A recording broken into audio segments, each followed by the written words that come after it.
Finally tonight, don't forget to friend me on Facebook, follow me on Twitter and on Instagram at Judge_Janine. I love to read what you have to say. I really do. You never have to miss justice. If you can't watch, set your DVR. And if you can't figure it out, go to Google. Plus, get ready. If you like my opens, you're going to love my new book, Liars, Leakers, and Liberals, The Case Against the Anti-Trump Conspiracy. It comes out in July, but you can pre-order it now on Amazon and Barnes & Noble. Listen, thanks for watching. I'm Janine Pirro, advocating for truth, justice, and the American way. Greg Gutfeld is next. See you next Saturday.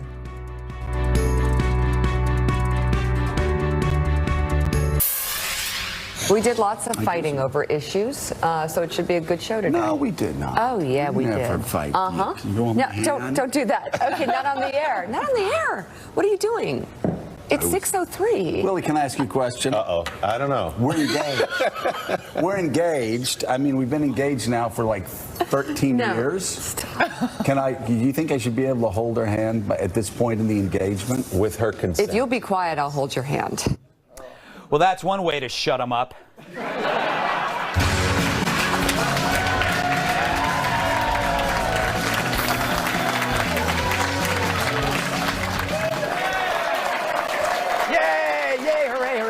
Hooray. All right, let's take an inventory.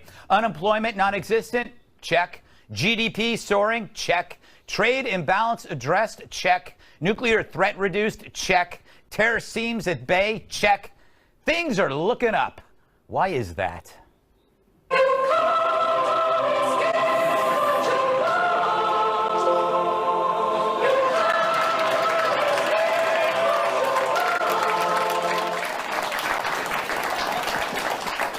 If only the flag had arms to hug him back.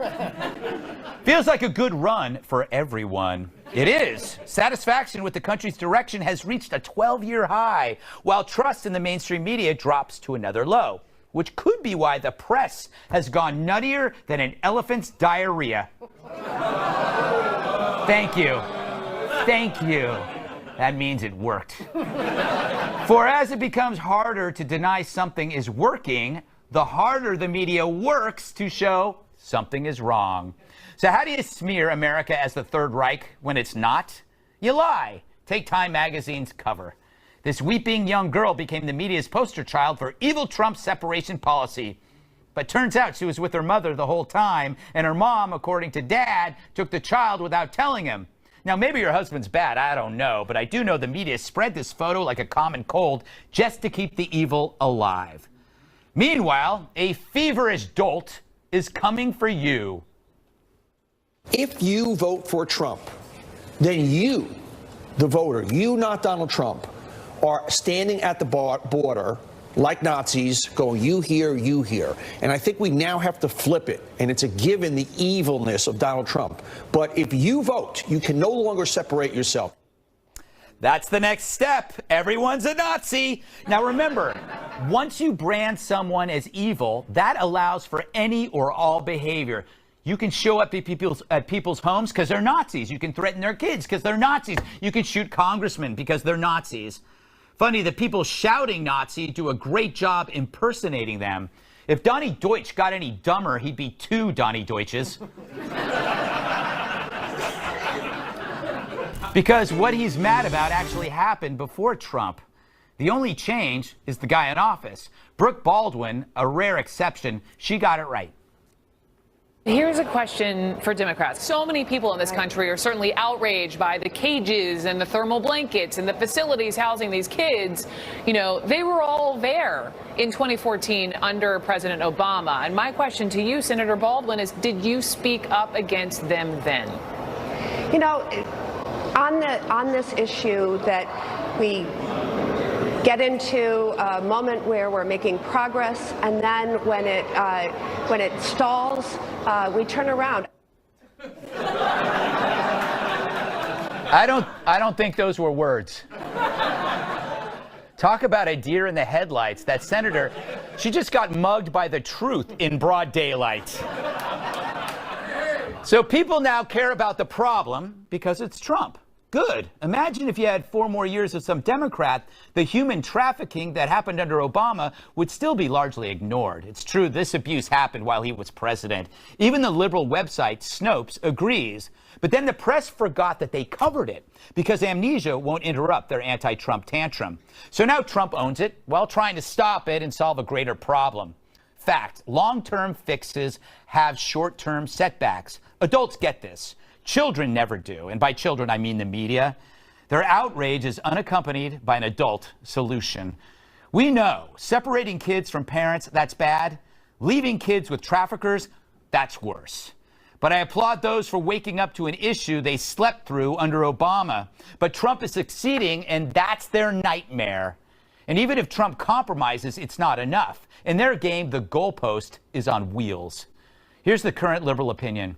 Split up a family temporarily, you're a Nazi. Keep the family together, you're also a Nazi. But as for a solution, they freeze. They don't need solutions. All they need are feelings. Here's a former Obama official explaining how to solve the immigration problem. I wish that I could bake a cake made out of rainbows and smiles and we'd all eat, be happy. She doesn't even go here. Do you even go to this school?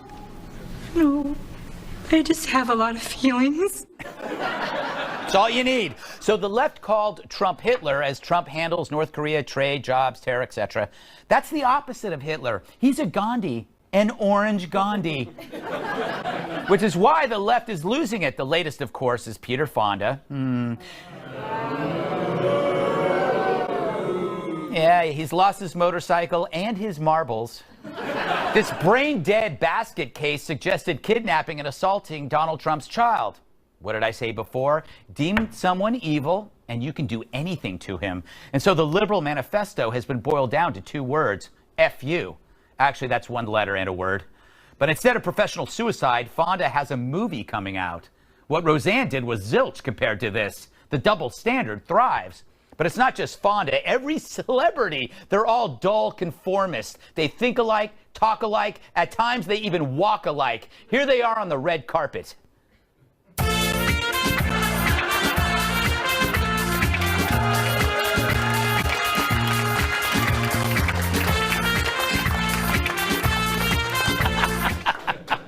No wonder they hate Trump. He's a bigger star and he's more entertaining. What would you rather watch? Sarah Sanders reducing Jim Acosta to a puddle, or Peter Fonda trying to eat peas? That's all I can take. But it's not about kids, really. It's about 2020 and a willingness to cleave a country over it. Luckily, America gets it. A new poll has a large majority believing the media is inherently biased. As optimism in the country grows, and as more people reject the mainstream media, journalists get furious, like Mean Girls uninvited to the prom. Hence the mental chaos, the threats to Trump's son, shout-outs to Hitler, tweeted pictures of death camps. The world's crumbling. It began when Trump was elected, when Paul Krugman and his ilk then predicted, of course, economic collapse. Wrong again, you jackasses. The economy is on fire, which is the only reason you can afford therapy.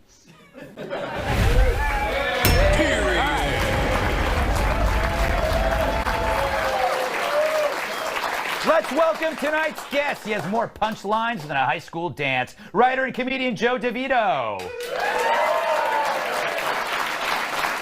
She's so sharp, her parents never gave her balloons. She's attorney Emily Capano. Misery loves her company. National Review reporter Kat Timpf. And there is no deep end in his swimming pool. Former WWE superstar, massive sidekick Tyrus. All right. Joe, we know this is a tough subject. Nobody wants to separate kids. What is irking you? Well, I think that senator missed a perfect opportunity. That's when you pretend your microphone and earpiece don't work. Yes. You don't just start fumfring like... If you believe Trump is that bad, then you don't need to make fake photographs, and you don't need to repurpose photographs from 4 years ago. It's a serious issue, and it should be treated seriously instead of ignoring it the way the people who had the reins of power for the past 8 years did. It's not going to be easy, and there's going to be a lot of suffering, but I think what pisses off the left the most is the idea that there are people who want to come to the United States of their own volition. That's what drives them nuts.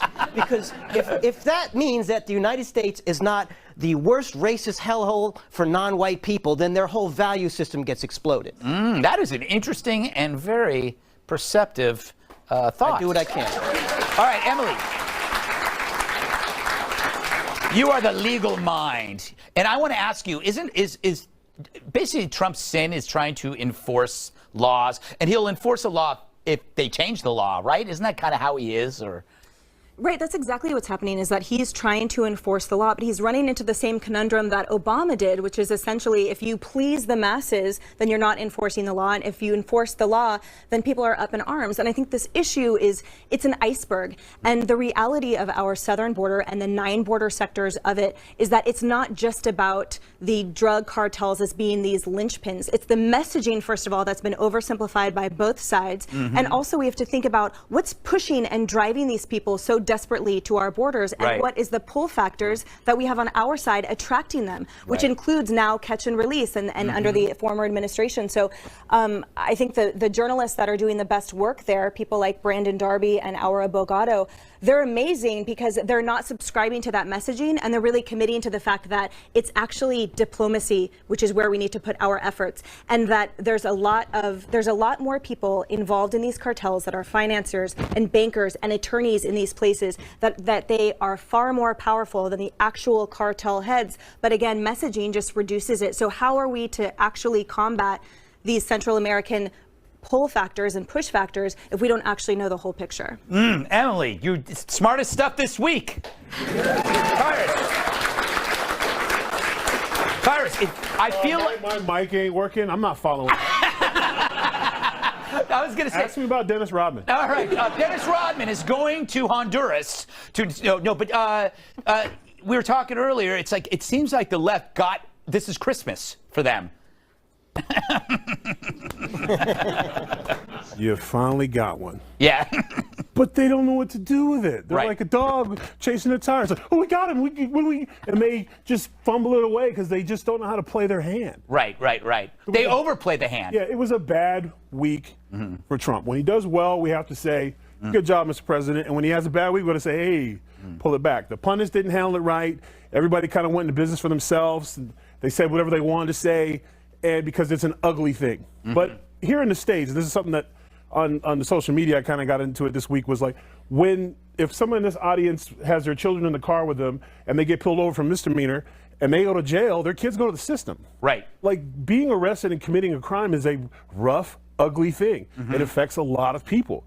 And your children, if they're with you, if you're choosing to break the law, they go to the system. Now, I understand the reasons why you're coming to this country. I get it. I grew up in California. I was around a lot of immigrants that were coming in. One person, awesome. And for the most part, they were there to work, raise their families, and they worked hard.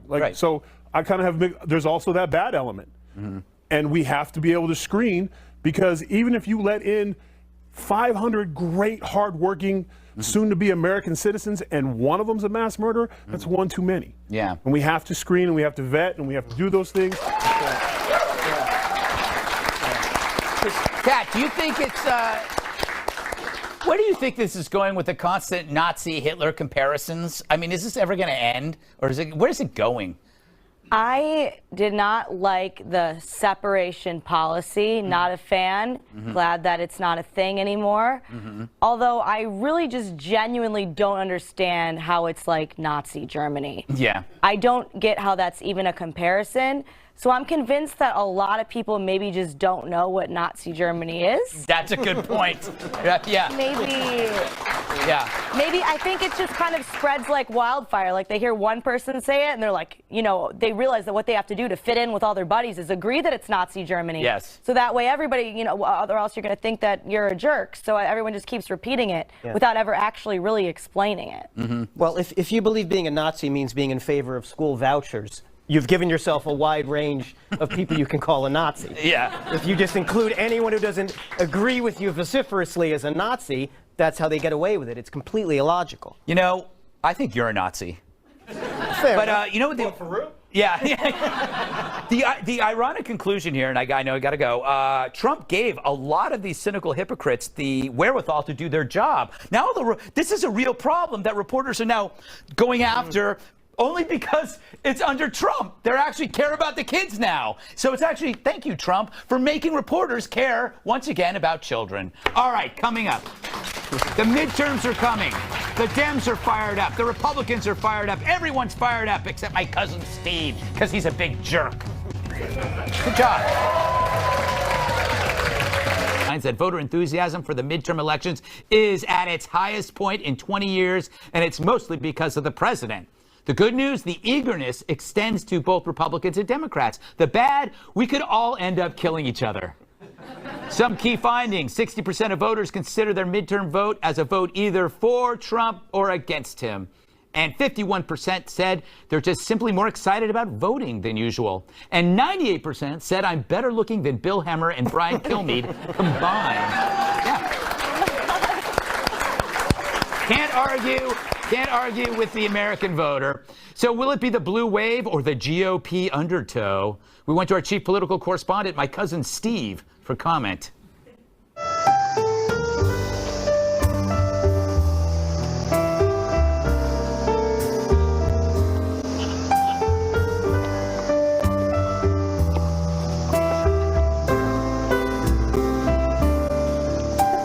Told you he was a jerk. And yeah, my cousin Steve is a cat. So what?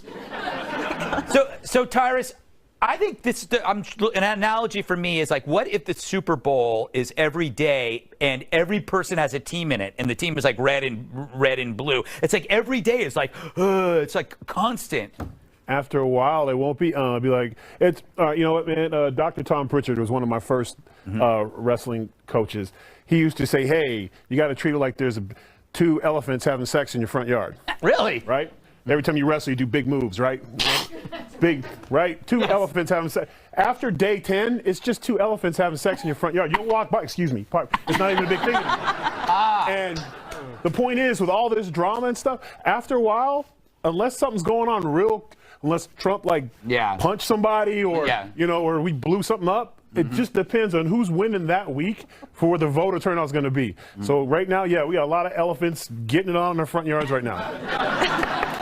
All right, Joe. I admit that I feel that this could devolve into total chaos. People, it's just, and the media just wants a climax that's like the end of Carrie. I'm a big fan of partial chaos. Yes. I don't want total chaos, but why don't we just have a big lever in the booth that just says Trump on it? And whatever you like, you either pull it down for him or you lift it up if you're against him, and then we don't have to argue policy. You just vote with whatever your feelings are. All right, Kat. Where do you think this is going to go? Blue wave or red undertow? I think it's really hard to say, but I don't think that it's surprising at all that Trump is inspiring all this enthusiasm. If you really think about it, if you ask somebody, hey, what did you think of this thing that Trump said or that Trump did? No one's ever like, meh. No. They're never like, I don't know. It was fine. They're either like, this was the best thing ever, or they're like, he is so bad, we're all gonna die. Yeah. So I'm not surprised that someone that inspires those kinds of emotions are resulting in enthusiasm. And normally in the midterms, the party that's already in power to say doesn't have that kind of enthusiasm. That With is Trump, true. it's different. So I don't think that we can expect that there'll just be a blue wave, because I think it's a lot different with Trump. My theory, Emily, is that this is a way more personal decision for the anti-Trumpers. But Trump is basically the hood ornament for a car that they hate, because Trump symbolizes a whole swath of Americans. So the vote is against like this whole idea, the deplorables, maybe. You're right. The idea that they have created and perpetuated, and that isn't accurate. And I find it ironic that it is Democrats statistically who now are feeling more pumped up to go to the polls because of party control in the House or the Senate. True. And I also think it's interesting that the United States still remains 26 out of 32 in terms of highly democratic developed countries in terms of voter turnout. So I'd like to take this to plug and be an advocate for restoring post-felony conviction and probation rights, because to me that's 4 million people whose rights could be restored to vote and who better to participate in the democratic process, especially with criminal justice reform, than those who have lived it. If only a smaller portion of our eligible voters are even participating, why not include those who really could make a difference and should because of their knowledge? I don't want criminals to vote. I think it's going to be hard to be a Democrat because you have to be against peace, against jobs, against fighting ISIS, against GDP growth. You got to be for bad news in order to win. Not necessarily, Greg. You just have to go with whatever the narrative is. You just have to be anti-Trump. Yeah, that's true. You can sort the other stuff out later. He just can't win. The biggest problem is if you're looking at on both sides, some of the characters we got running. Yes. I mean, even Trump's like, oh. Oh, I know. Like, it's you know, true. like he's. It's true. There's a couple of people the Democrats are like, yeah, this guy's gonna. I mean, that's the problem. Yeah. Our Senate's terrible. They don't even have a rating, I don't think. They're like 0.5. They're like a little bit higher than like the worst kind of criminals, you know what I'm saying? Yeah. Like, they're just not popular. They don't get anything done. All right. It's ugly. All right. Still to come, Angela Merkel's parliamentary coalition seems ready to collapse. Just kidding. Our special World Cup coverage is next. Stick around. The proposed summit between President Trump and Russia's Vladimir Putin may be happening soon. Secretary of State Mike Pompeo tells MSNBC the duo will likely meet in the, quote, not too distant future. Pompeo says security advisor John Bolton is heading to Moscow Sunday or Monday to lay the groundwork. Pompeo has no plans to travel to Moscow before the summit, but does plan a meeting elsewhere with his Russian counterpart, Sergei Lavrov. They've had several telephone conversations. And women in Saudi Arabia are driving into history. That nation's controversial ban on women driving has finally ended. But there's much to be done before many women can hit the road. Most still don't have licenses, and there's a long waiting list for the gender-segregated driving courses. I'm Robert Gray. Now back to the Greg Gutfeld Show.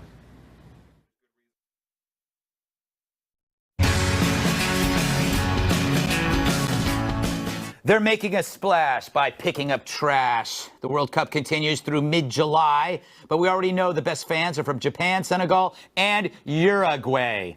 Got it. They were spotted tidying up the stadiums after their matches. Japanese fans brought their own garbage bags. Compare that to a Raiders game when you leave in a garbage bag.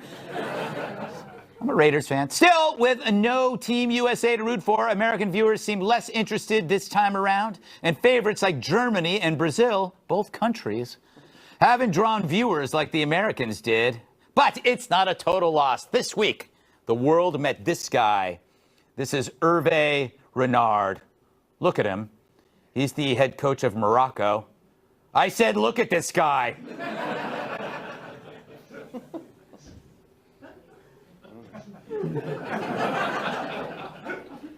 Anyway, back to soccer. My problem with soccer is not enough happens. If only there was a drug for it. Immediate pressure coming from the Serbians.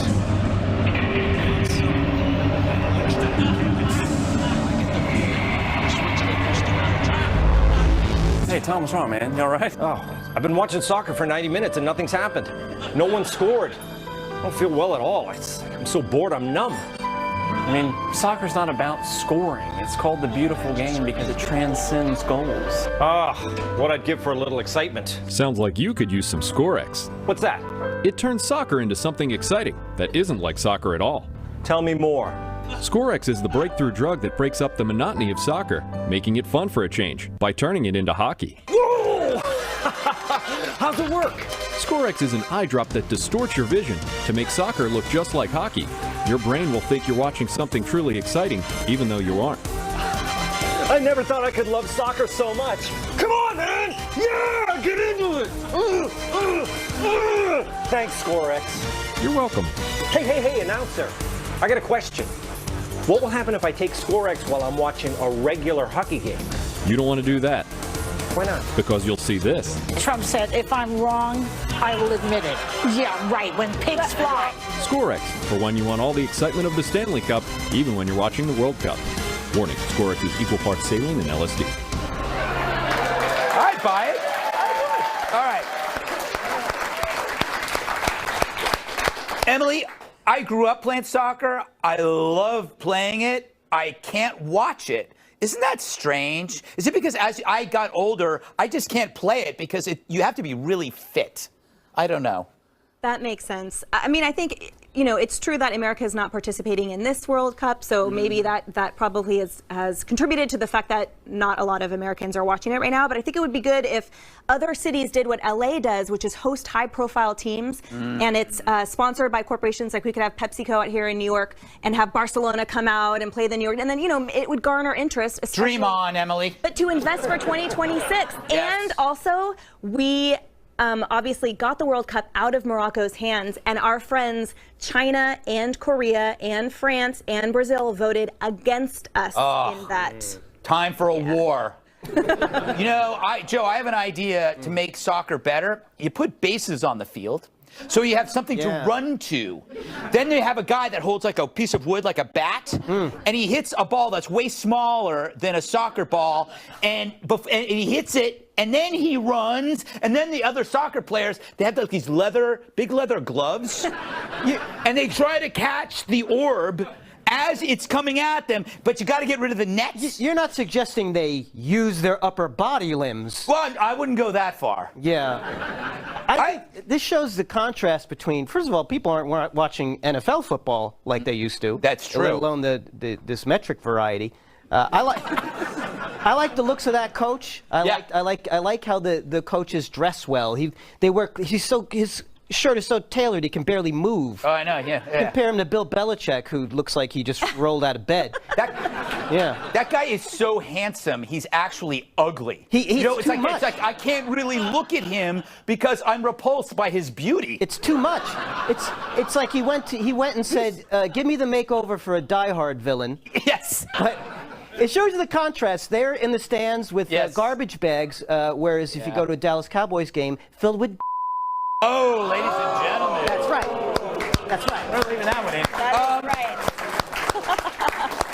Tyrus, I have another improvement on soccer. I'm just going to stop you. Okay. Stop you right now because all I want to do is walk over there and just give you a Melvin and leave you on the top of the thing. The World Cup is great. Yes. Let me hear your idea why I control myself. All right. You have the teams line up against each other, and a ball is like hiked from one guy to another, and then he throws it to people who can catch it. And after 3 attempts, if you can't get, like, say, past 10 yards, then you can use your feet by kicking the ball. Greg, you ignorant slut. Listen, I'm enjoying the World Cup very much. I'm in a big pool at Hard Knock South, and I drew England, and when I watch the games, I'm also colluding with Russia. That's my second team. Yeah, I'm colluding with Russia. So I went out because I always get costumes and stuff. Yes. We do this big time, and I wear an English judge's wig while I watch the game and insult whoever I'm side betting on the game. It's a lot of fun, and I enjoy. You guys should try it at home. It's a lot of fun. Wow. Scoring's up. Yeah. There's a lot of upsets. It's a lot of fun. It's a good time. I work 1 day a week, so for me, this is great. You mean you don't prepare all week for this show? My God, that hurts me deeply, Tyrus. All right, Kat, what final thoughts on this? What do you think about it? Do you watch? I watch reality TV almost exclusively. Yes. If it's not about murder or pregnant teens or people struggling to get off of drugs, yes, I'm not really that interested in it. Yes. Now, a group of all those people kicking a ball around. Yes. I would watch that. I don't like soccer. I have a trauma of playing soccer as a child. The trauma was that I played it. Yes. And I was not very good. It's hard. It was hard. My parents would pay me a quarter every time I kicked the ball because I kept running away from it.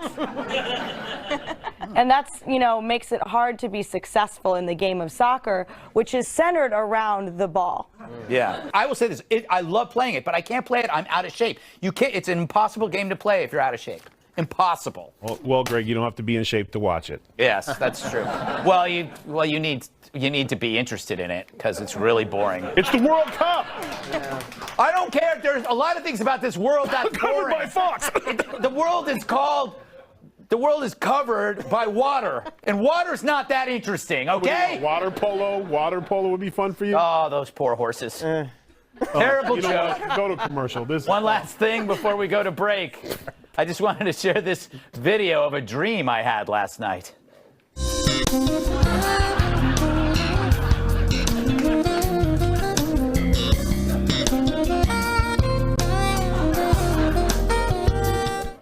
Coming up, Jimmy Fallon apologizes for interviewing Trump, and we shake our heads in disgust.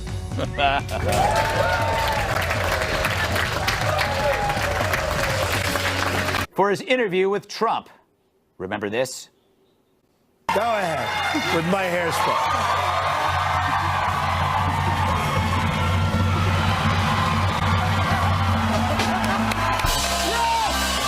Now, that was back in 2016, about a month and a half before Trump won the election because of that. At the time, Jimmy Fallon took a bunch of crap for that playful interview and its lighthearted tone. But this week, he opened up to The Hollywood Reporter, a magazine, about the gang mentality he faced online during the fallout, and he defended himself. I did not do it to normalize him or to say I believe in his political beliefs or any of that stuff. It was definitely a downtime, and it's tough for morale. You go, all right, we get it. I heard you. Right. You made me feel bad. So now what? You happy? I'm depressed. You want to push me more, or what do you want me to do? I made a mistake. I'm sorry if I made anyone mad. And looking back, I would do it differently. That's all I can say. But I don't really know how he would do it differently. But my advice, just ask him some hard-hitting questions like this. What kind of products should have the Gutfeld Well, you name on play it? golf, don't you? No, poorly. I'm a terrible golfer. We could name a golf club or something after you. Yeah. We could name a shoe gutter, after you. like it's a Gutfeld putter, but call it the gutter. A gutter putter. So there's always a point behind my idiocy. I will never apologize for that. Although, I should. That was terrible. All right, Joe, I think Fallon should have won a Pulitzer for that scoop because he gave us proof of the actual contents of Trump's hair. No one had done that before. Yeah. And he gets ridiculed for that. That looked like something that should be on the Weather Channel when he mixed it up like that. Very strange. I think people were too hard on him, but Jimmy Fallon's an entertainer. Yeah. He tells you that right off the bat. He doesn't hide it. And I think there's a place for that because even as someone who's in the entertainment business, I like to see... You are? On the margins of it. Okay. I mean, it's a big business. I'm around the periphery.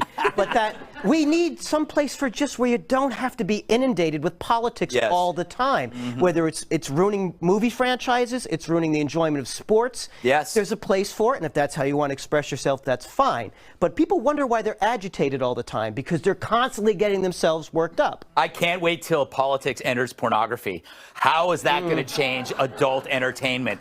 But we won't get into that here. We'll do that later for the midnight show. Hey, Kat, it seems like politics is not just personal in Hollywood. It's a survival mechanism, which he's learning, that he crossed a line. He, quote, normalized Trump. What was he supposed to do? Yeah. This is a comedy show. Was he supposed to sit Trump down and just sit there and go, you are bad, you are a bad man, and I don't like you, and I don't support you, and then go to the commercial break? Great bit, bro. I mean, yeah. What else was he supposed to do? And you can't fault him for putting Trump on his show either, because I don't know if you remember 2016. You would just go through the channels, and somehow Trump would be on every single one of them at the exact same time. He was on CNN more than Jake Tapper. And now they don't take any of his rallies after they essentially CNN elected Trump with their constant coverage. Tyrus, they didn't seem to mind any other political interviews, but they didn't like this one. What bothers me about this, and honestly, shame on Fallon for apologizing. Yes. When you disagree with somebody or you don't see eye to eye, what is so wrong with getting along and being playful and showing people that you can have differences? Yeah, maybe he wasn't going to vote for him. Maybe he didn't like him, but they could laugh and joke. And that's kind of missing in this country. Like, if you don't see eye to eye with me, well, most of you can't, but if you can't see eye to eye with me, it means we hate each other. Yeah. So what was he supposed to do? Yeah. Like, I'm never going to apologize for like, being polite to Juan, or, you know, guys who have different views than me or whatever. And someone comes to me like, how could you be like that? I'd be like, shut your ass up. I'll do what I want. Yeah. You know, like, he should have said the same thing. I'm not going to apologize for entertaining and being respectful. Maybe we don't agree. It's ridiculous to me that we live in a world like, oh, how could you be nice to him? Yeah, it's because it's what you're supposed to do. And Emily, I think his apology could be translated to next time I will know better than to cross the cult. Like the anti-Trump cult is like he violated a law. He wasn't sorry about his opinion. He was sorry that he got in trouble. Totally. And it's difficult for me to muster sympathy for him in that regard when he complains about the gang mentality that he was subjected to. I mean, if you put yourself out there to that degree, then obviously you kind of have to take the heat. And I agree with you, Tyrus, that he could have used it as a platform and an example of, all right, so let's talk about it, or let's just be kind to another person and let's joke. Let's actually have a reprieve from politics, like you were saying, and actually enjoy ourselves for 60 minutes. But instead, he's now pandering to the rest of the group think, and he's become annoying. Yeah, no, it's sad. It's sad. But then again, the people he's dealing with wouldn't give him the time of day if he tried, because it's a cult. Still to come, are kids nothing but trouble? That debate-year-old Kansas boy, aren't we all, could be on the hook for $132,000 after their son knocked over a sculpture at a local community center. It was caught on video. Love saying that. Sarah Goodman says she and her husband were saying goodbye to friends when the boy wandered over to the statue. He hugged it and it fell over. A few days later, she received a claim from the city's insurance company saying it was damaged beyond repair, with a letter that read, quote, "You're responsible for the supervision of a minor child. Your failure to monitor could be considered negligent, and we will kill your child." I added that as a joke. The artist who created it says he expects to be reimbursed because the artwork can no longer be sold. Wish I could monetize my passion.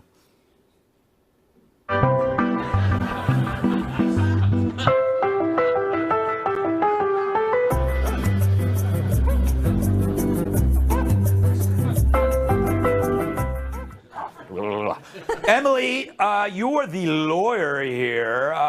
Should she pay? Should the mom pay?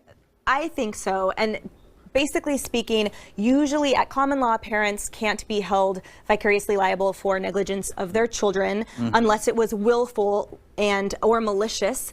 But parents can be held liable for their own negligence in failing to supervise a child. And to me in that video, kids. Yes, and the fact that they weren't, the parents, that's not the parents on the couch. The parents were in a different room saying goodbye at a wedding, and for the parents to turn around, victimize themselves and claim that it's a travesty, that they should be given the bill and their son could have been injured, etc. When we saw him pulling it down and wrestling with it, to me it's another indicator that there's absolutely no accountability or responsibility. And now that kid is learning that if he creates damage or causes damage, then his parents will just fight for him in court and, oh honey, just sit down, I'll fight your battle. I'll tell you one thing, Joe, this is why I don't have kids. I don't want some punk kid, you know, clearing out my life savings that I've worked hard for. You know, you have a kid, you work for 20 years, you got a good bank account, your kid ruins it. Yeah, well, if the kid's not responsible and the parents aren't responsible, who's responsible then? And it wasn't like he bumped into it. He went and pulled it down. And you know who else pulled down statues? The Taliban. Oh,